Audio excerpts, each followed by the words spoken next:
নাড়িয়ে দিয়ে গেছে।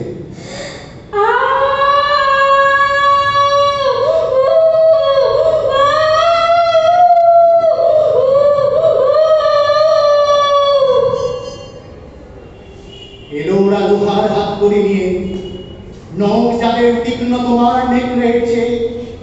এলো মানুষ ধরার দল, গল্পে যারা অন্ধ তোমার সূর্য হারার দেখছে। সভ্যের বর্বর লোক নগ্ন করল আপন নির্লজ্জ মানুষতা।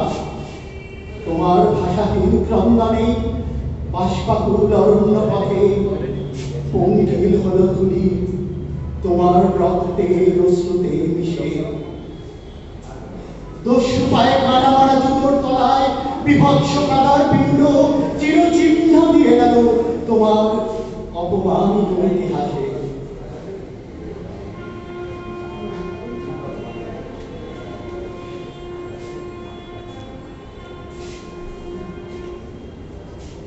জয় মহারাজের জয়, জয় মহারাজের জয়, জয় মহারাজের জয়।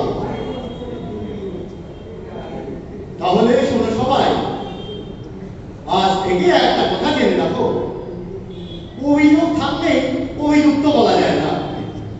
মানিক বাবু বলে গেছেন এটা একটা রোগ, অভিযোগ। তাহলে তার হলো কি? অভিযুক্ত তখনই বলা যায় যদি কোনো রোগ পাওয়া যায় তার কাছে। যে রোগযুক্ত নয় সে অভিযুক্ত নয়, ঠিক কি না? ঠিক ঠিক ঠিক।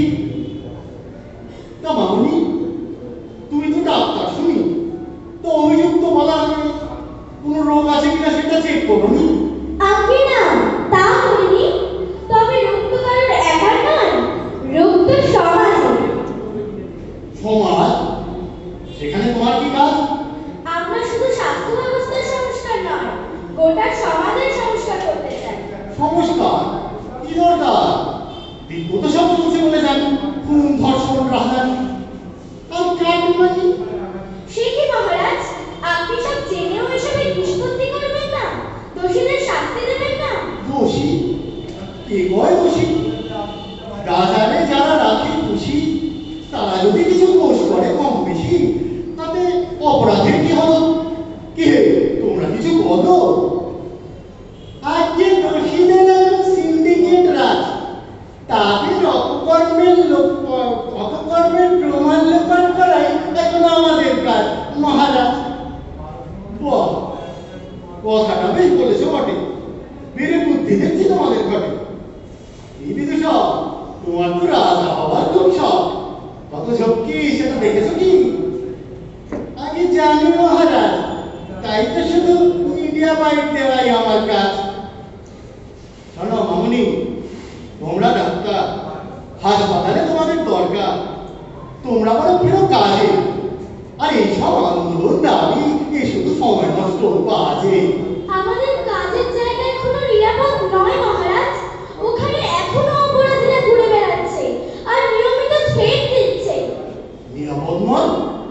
তা কেমন করে হয়? যারা আমার মাথায় আমি যাদের বসিয়েছি মাথায়, তারা তো সব গ্রেট। কি করে বিশ্বাস করি তারা দেয় থ্রেট? শুধু থ্রেট নয় মহারাজ, মারধর, গুন্ডামি, মহিলাদের উপর অত্যাচার, কিছুই বাদ যায় না। ছাত্রছাত্রীরা এদের বই সর্বক্ষণ তটস্থ হয়ে থাকে। ভয়? কিসের ভয়? ভয় পেলে সে ডাক্তার কেমন করে হয়? তা এতই যদি ভয়, তাহলে ডাক্তারি ভুলে পড়ান না স্কুলে। কি দিদিমণি, ঠিক বলিনি?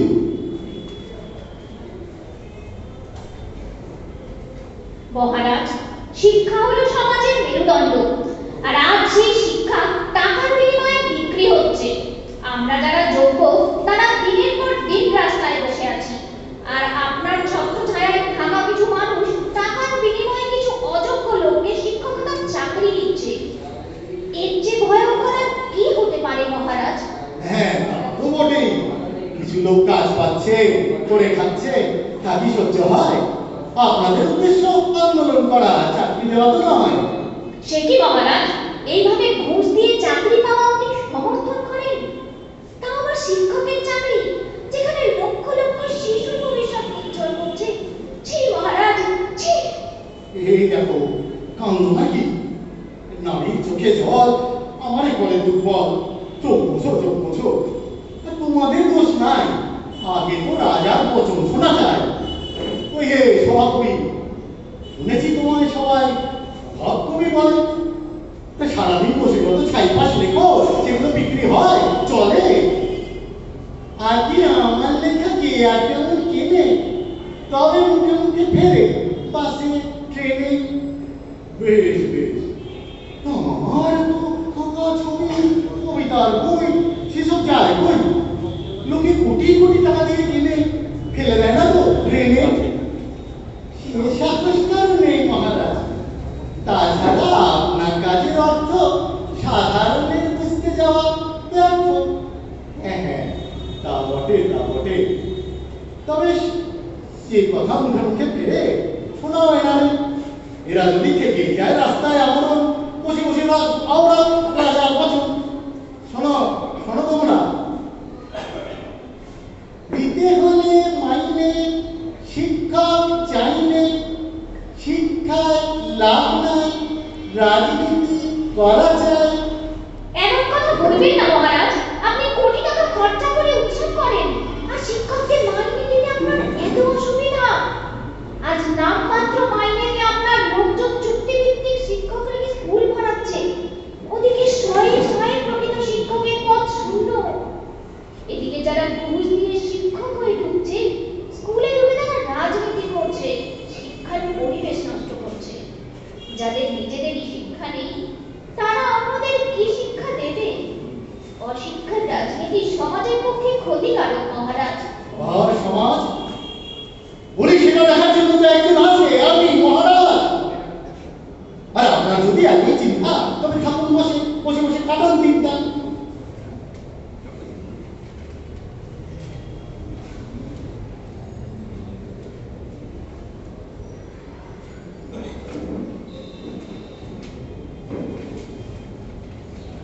দিদিমণি তো ঠিকই বলেছেন মহারাজ।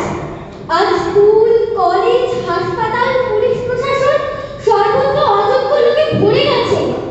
এরা পায়ের উপর পা তুলে শুধু রাজনীতি করছে আর সকলের উপর ছড়ি ঘোরাচ্ছে। আপনি চিন্তা করতে পারেন, হাসপাতালে ডাক্তারের নামে একজন রাজনৈতিক গুন্ডা গলায় সোনার পদক ঝুলিয়ে ঘুরে বেড়াচ্ছে। অথচ পরীক্ষা নিয়ে দেখুন, গোল্ড মেডেল তো দূরে থাক, এরা কেউ পাশের যোগ্য নয়। সে কি পাশের আবার যোগ্যতা লাগে নাকি? এই তো দেখছি আসল শিক্ষাটাই রয়ে গেছে বাকি। সভাকবি, শোনাও বচন। ফেলো করে মাথুতে দিলে পাস নয় ফেল। ফেলো করি মাথুতে দিলে পাস নয় ফেল। বাহ! আর শুনি, শোনো মামুনি। যে যত দেবে করি, তার ডিগ্রি তত ভারী। যে যত দেবে করি, তার ডিগ্রি তত ভারী। এই কেমন কথা মহারাজ? আমরা এখানে পড়াশোনা শিখে নিজেদের যোগ্যতায় ডাক্তার হতে এসেছি, পয়সা দিয়ে ডিগ্রি কিনতে নয়। এই দুর্নীতি চলতে দেওয়া যায় না, আমাদের বিচার চাই। বিচার? এটাই বিচার? শোনাও বচন। পড়াশোনা করে যে, অনশনে মরে সে। যে করে দুর্নীতি, তার নাই ভয় ভীতি। রাজায় রাজায় আপনজন, বিচারের নামে তাই প্রহসন। বিচারের নামে প্রহসন। বাহ! শোনো মন্ত্রীগণ, এইবার একটা কথা মন দিয়ে শোনো। বসে বসে ঠান্ডা রাস্তা তো আর কাজ নেই কোনো। না মহারাজ, এখন আমরা বিশেষ কাজে ব্যস্ত। শুধু শুধু করেন আমাদের অপদস্থ।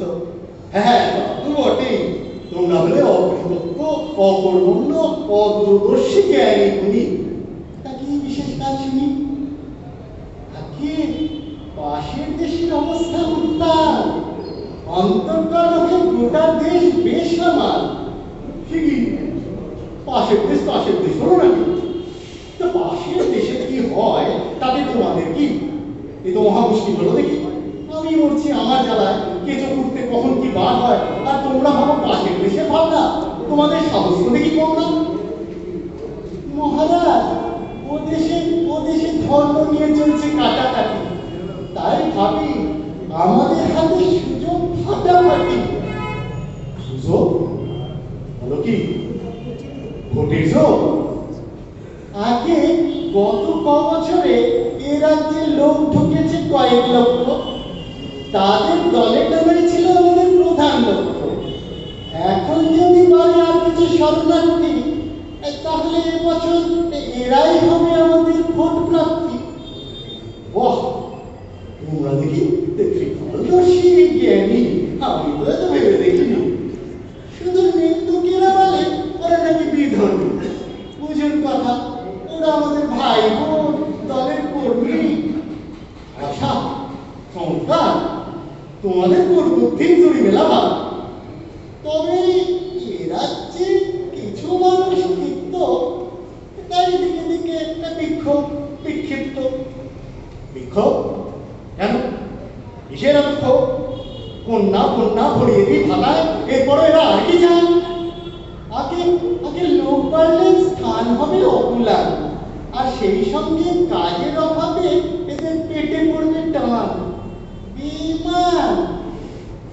বেঈমান ঠাকুর করে বিক্ষোভ নিয়ে রাজা হয়ে গেছে গিয়ে। ভেবে দেখো, এদের নিয়ে ভাবানোর সময় নেই হাতে। হাত ধুয়ে লেগে পড়ো নতুন লোক সামলাতে।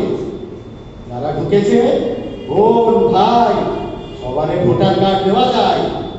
আর হ্যাঁ, এই মামনি যাদের বলে অভিযুক্ত, যারা এখন জেলে, তারা আমার পোষ্যপুত্র, আমার ছেলে। সত্য এদের বের করা যায়। বলে কি বলতে কি বলে দেবে ছাই, তার ঠিক নাই। আমি বলি ঘরের ছেলে ফিরে আসুক ঘরে, তোমরা বড় ভিতর পড়ে পড়ো কারাগারে। মহারাজ, এই অন্যায় মহারাজ, এই অন্যায়।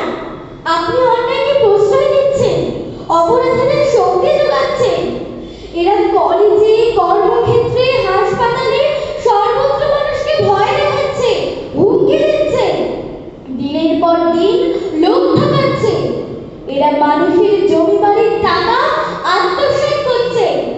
শিশু পাচার, নারী পাচার, লুট, ধর্ষণ কি না করছে। এরা একরত্তি শিশুদেরও রিয়াদ করে না মহারাজ।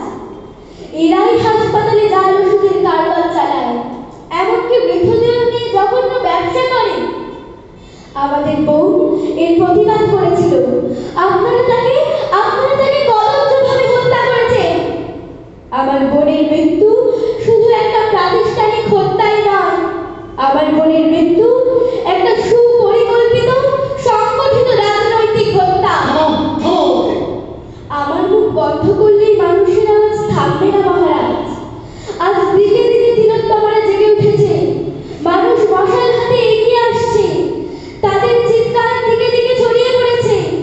ওই শুনুন, ওই শুনুন, ওই শুনুন, মানুষ কি বলছে, ওই শুনুন। ঠিক ঠিক ধিক্কার, মানুষের চিৎকার, রাজা তোর ঘরে শুনি, ভণ্ডামি ভুটি ভুটি। আজ পড়ে গেছে ধরা, তাই গায়ে করা হারা। ললিপপ খাতা নয়, আর শুধু কথা নয়। তোর এই দুর্বৃত্ত রাজ শেষ থেকে যাবো আজ। রাখ তোর দয়া দান, সবার আগে সম্মান। মা বোনের ইজ্জত, শিশুর ভবিষ্যৎ দেব না নষ্ট হতে, তাই আজ রাজপথে। মানুষের চিৎকার, ধিক ধিক ধিক্কার, মানুষের চিৎকার, ধিক ধিক ধিক্কার, মানুষের চিৎকার।